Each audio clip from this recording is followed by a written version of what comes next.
Bonjour à tous, merci de visionner cette vidéo aujourd'hui. Je ne suis pas avec vous malheureusement, mais la pensée y est. Je m'appelle Adrien Collot, je suis en dernière année de bachelor en hôtellerie-restauration et actuellement en stage de fin d'études. J'ai réalisé ce mémoire avec Alban Chalaou, en collaboration, qui traite du sujet suivant: l'influence de la nutrition du personnel sur les performances d'un hôtel 5 étoiles.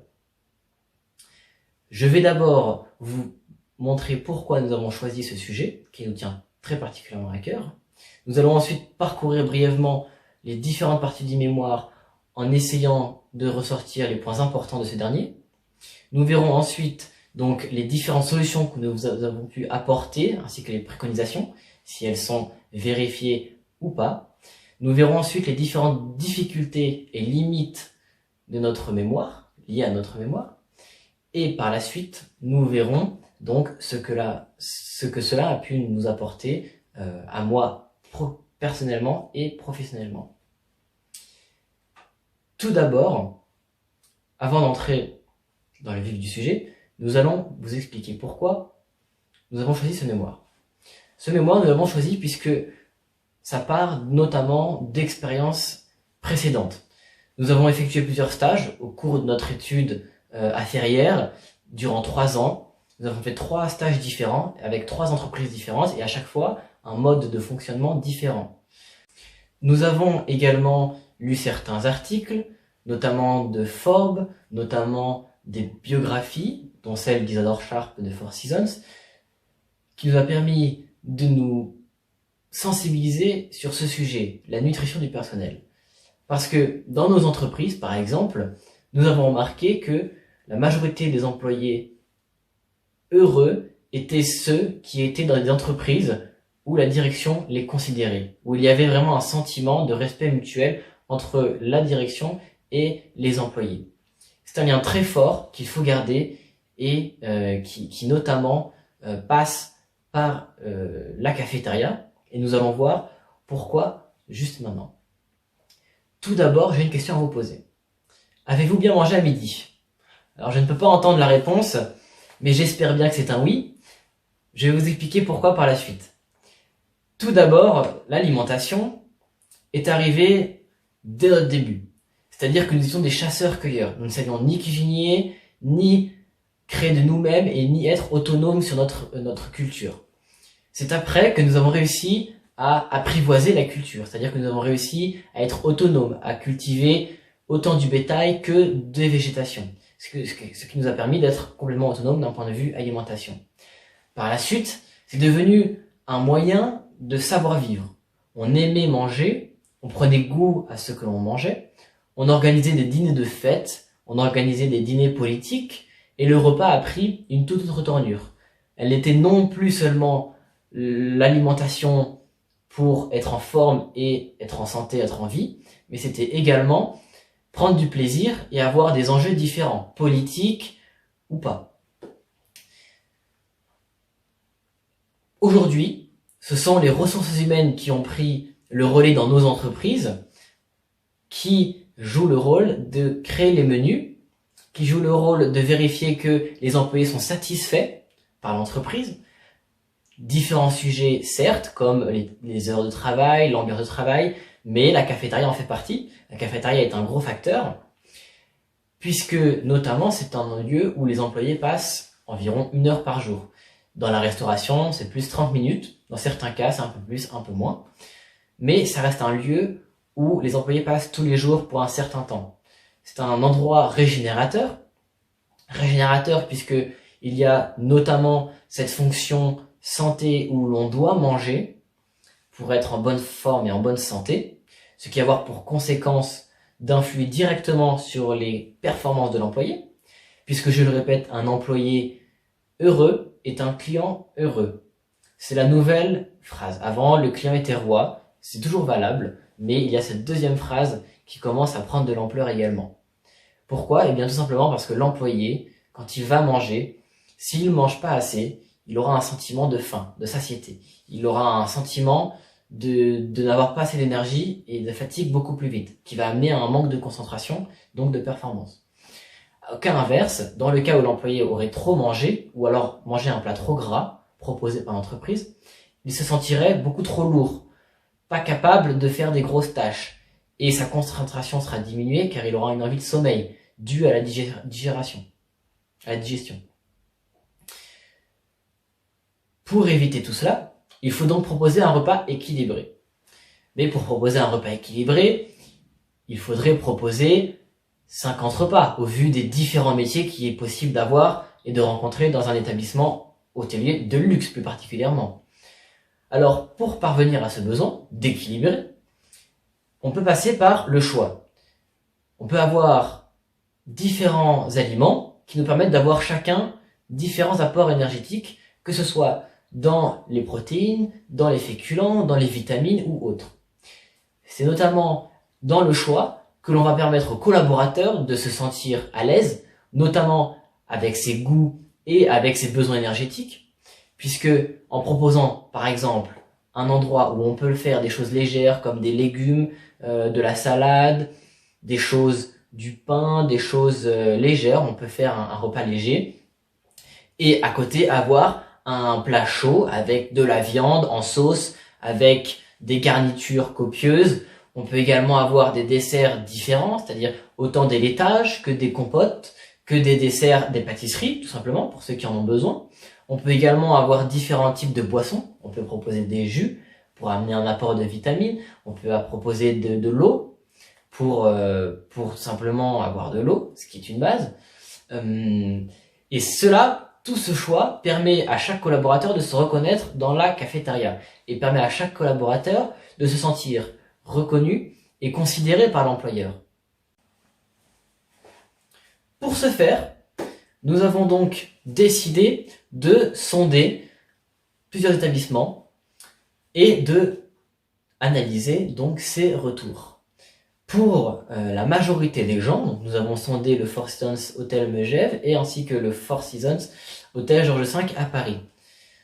Lieu où les repas sont très très bien considérés, lieu où le repas joue même un rôle politique dans l'entreprise, puisque c'est un moyen pour la direction de montrer leur soutien aux employés, pour que derrière, l'employé ait envie de faire plaisir, se sente à l'aise et ait envie de rester. Envie de rester puisque, en effet, la pause repas peut être un facteur de fidélisation des employés, notamment sur la place parisienne, par exemple, où les palaces actuellement jouent une petite guerre de qui a la meilleure cafétéria. Et cela est très important. Pourquoi ? Parce que les meilleurs talents, surtout ceux qui ont envie de rester dans une entreprise très longtemps, ont besoin d'avoir une qualité de vie au travail présente. Ils ne veulent pas, toute leur vie, avoir à manger quelque chose sur le pouce, avoir quelque chose à manger qui ne leur correspond pas, avoir quelque chose à manger qui ne leur permet pas de bien travailler, et surtout de travailler avec des personnes qui ne considèrent pas les employés. C'est pour cela que la pause repas est facteur de fidélisation. Pas le seul, mais un des facteurs. Par la suite, c'est très important de proposer un repas du personnel, puisque, en plus de fidéliser ses collaborateurs, cela permet de leur laisser une autonomie. Une autonomie dans le travail, avec les collaborateurs ou avec les clients, et c'est également de pouvoir se rassasier quand on veut. C'est pour cela que créer une cafétéria 24 heures sur 24, ou au moins avec des amplitudes horaires larges, permet de s'adapter à tout collaborateur, puisque dans un hôtel, et encore une fois, il y a différents types de métiers, mais différents horaires également. L'hôtel tourne 24 heures sur 24. Donc les personnes qui travaillent la nuit ont besoin d'un repas, comme les personnes qui travaillent le midi ont besoin d'un repas, et entre chaque service, on peut avoir une pause et aller se faire un café par exemple, aller se prendre un jus, une viennoiserie, et permettre de remettre un peu d'énergie dans notre corps pour le reste de la journée. Ce qui est très utile et permet donc à l'employé de se sentir autonome. Pour ce faire, nous avons différentes préconisations. Elles sont les suivantes. La première, nous pouvons installer pour les petites structures un distributeur automatique de fruits et légumes, snacks, choses rapides à manger, qui permettrait à l'employé, lors d'une petite pause, de se rassasier. La deuxième préconisation serait de proposer un menu équilibré, vu en avance par les RH et avec les employés, et ainsi mettre en place un entretien annuel sur le repas avec les ressources humaines, qui permettrait de savoir si les employés sont plutôt satisfaits ou pas de la cafétéria et savoir s'il y a des points d'amélioration à pousser. En autre préconisation, il y a le fait d'avoir une cafétéria non seulement avec un contenu intéressant, c'est-à-dire de la bonne nourriture équilibrée et saine, et qui s'adapte à chacun, mais également une cafétéria confortable. Parce que si nous proposons à nos employés une cafétéria avec un matériel confortable, avec un matériel propre, avec même un matériel de détente, pourquoi pas une télévision, un accès Internet, voilà, ce genre de choses qui peuvent permettre à l'employé, pendant sa pause repas, de se déconnecter un petit peu du travail et de se focaliser sur les autres personnes qui l'entourent, notamment les autres collaborateurs. Et cette chose-là est très importante, puisque derrière, cela permettra aux collaborateurs de créer des liens entre eux. Créer des liens soit professionnels, soit même parfois amicaux, et de se revoir en dehors du service. C'est une très bonne chose, puisque derrière des collaborateurs qui s'entendent très bien, ont envie de venir travailler le matin et de retrouver leurs collègues. C'est quelque chose d'important. C'est quelque chose d'important aussi, puisque ces collaborateurs, s'ils s'entendent tous bien ensemble, et qu'ils sont, on va dire, amis, ou de simples collaborateurs professionnels, mais qui ont de très bonnes relations, vont permettre à l'ensemble de l'hôtel de mieux marcher, puisque chaque service va avoir l'envie d'aider les autres services. C'est-à-dire que si un service a besoin d'aide urgemment, les autres services n'hésiteront pas à aider. Également pour la communication. Ça aide beaucoup à la communication, puisque dans un établissement hôtelier, c'est un des problèmes qui ressort majoritairement, la communication. Et quand vous avez tous vos collaborateurs qui mangent ensemble, qui partagent un bon moment, qui discutent, cela permet de fidéliser les collaborateurs entre eux et de derrière leur permettre d'être plus enclins à faire passer les informations et à ne pas vouloir cacher et tout retenir pour soi. C'est également un très bon moyen puisque ça permet de créer des liens entre les managers et les employés qui se sentiront donc plus proches d'eux et qui développeront des liens dans les services encore plus forts. Voilà pourquoi notre préconisation est donc importante.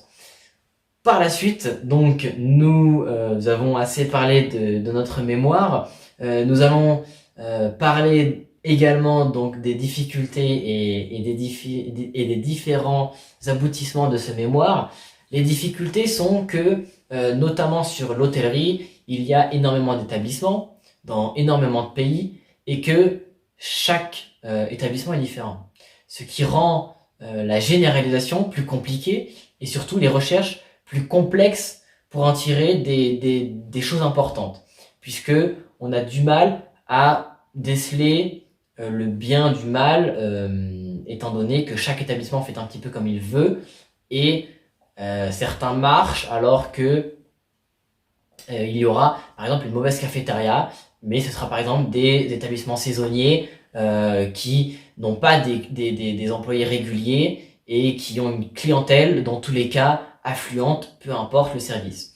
Dans d'autres cas, une des difficultés rencontrées, ou plutôt une des limites de ce sujet, ce sont les différentes cultures.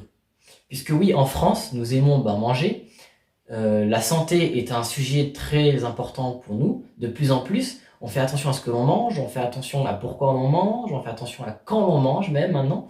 Donc c'est vrai qu'en France, c'est un sujet très très important.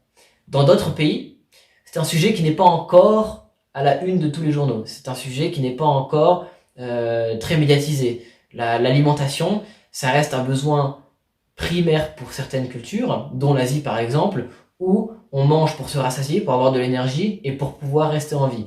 On n'a pas encore cette notion de respect vis-à-vis des employés par la direction. On n'a pas encore cette notion de manger équilibré, de manger sain. On n'a pas encore cette notion de performance, puisque là, la performance que va apporter ce repas est quelque peu difficile à mesurer, si ce n'est à très long terme, et si ce n'est par les avis et les retours des collaborateurs, grâce aux entretiens notamment annuels sur ce sujet, ce qui rend notre mémoire limitée à différentes cultures.